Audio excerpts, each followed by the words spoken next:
I'm going to have a little guest behind me, Silas. He loves being in here, and I'm not going to tell him no, so hopefully he doesn't get too rowdy.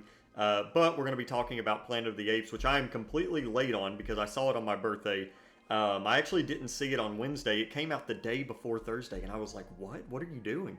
But I'm a big fan of the Planet of the Apes series. We could talk about the original one, which is a classic. I've not seen Beneath or Escape or any of those. I have them, but I've not seen them. And I've not seen the Tim Burton one, which I actually ordered that not long ago because I'm very intrigued to check it out. But I am a big fan of the recent trilogy of the Planet of the Apes films. Caesar is one of the best film characters ever. Don't at me.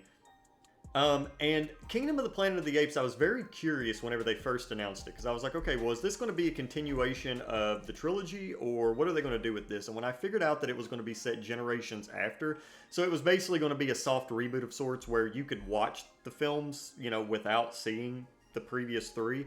But there's still that connection there, like it's the world that Caesar built. I got pretty excited about it. I'm not going to lie. I was interested in it, to say the least. Now, what Kingdom of the Planet of the Apes does, what the Planet of the Apes series does in general, which, I mean, you could talk about the cast, you could talk about the performances, you could talk about the special effects, the VFX, CGI, what have you, they're all pretty top-notch. I mean, very good, especially in this one where it mainly just revolves around the apes.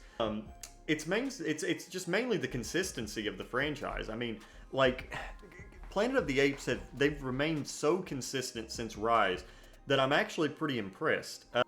And they sort of executed it perfectly, too, from the get-go with Rise, where it was an hour and 40 minutes. It was just setting up the story, which I thought was kind of, thinking about it now, that's kind of perfect, if you ask me. Silas, what are you doing? But yeah, they've been very consistent. Now, what Kingdom of the Planet of the Apes is it's set many generations after Caesar's reign. And you're following... Hold up a second. I got to get prepared here. I was not prepared whatsoever. And it follows a new group of characters, of course, many generations later. Although there is a pretty cool opening for this, I'm not going to lie. When me and my wife saw it, we were just sitting there like, wow, this is really fucking cool. I like this. But there's new characters like Noah, Proximus Caesar, Suna, and May, which is the human character. And it's funny, too, because William H. Macy was also in this, which was it's always a pleasant surprise to see him and stuff. But also Kevin Durant plays Proximus Caesar. He was also in Abigail. And I just thought that Kingdom of the Planet of the Apes, I thought it was better than Rise, but I didn't think it was better than Dawn or War. And I think the reason for that is because they're setting up this new story, this new cast of characters. Apparently there's going to be like 5 movies now. So I hope they remain consistent like they have been.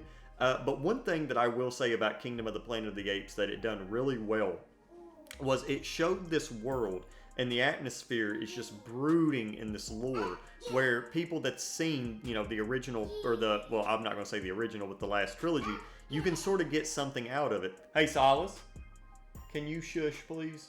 There's lore for people that were present with the, the original trilogy, the new trilogy.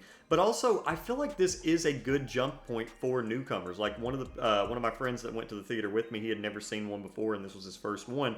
And I had to say that this is not, like what Planet of the Apes is. Like, watch the other 3 because they're really, really good.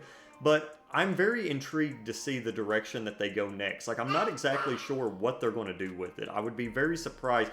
I don't know, because the way I just can't get into spoilers. I'm not going to get into spoilers. But again, I hope that it sort of maintains that grounded feel that the series is known for. But overall, I really enjoyed Kingdom of the Planet of the Apes a lot, more so than I thought I would. And I'm on board with these new characters. I'm on board with the story. I just hope that it can remain as consistent for the next couple of films. But anyway, guys, I hope you enjoyed this video. That was extremely late. I probably shouldn't even have made it because there's other Planet of the Apes videos out there. But I'm actually going to be doing a Hell House LLC ranking, so that's going to be fun. But anyway, guys, if you guys want to check out my links down in the description, definitely do so with my Letterboxd. Instagram, Quesadilla Trailer, 2 trailer, which is almost done. My short film, The Interview, where Percival and Lewis talk about employment. Trying to get my filmmaking stuff out there, so definitely check it out. I'd really appreciate the support. Let me know what you thought of Kingdom of the Planet of the Apes down in the comments below, and I'll see you guys next time.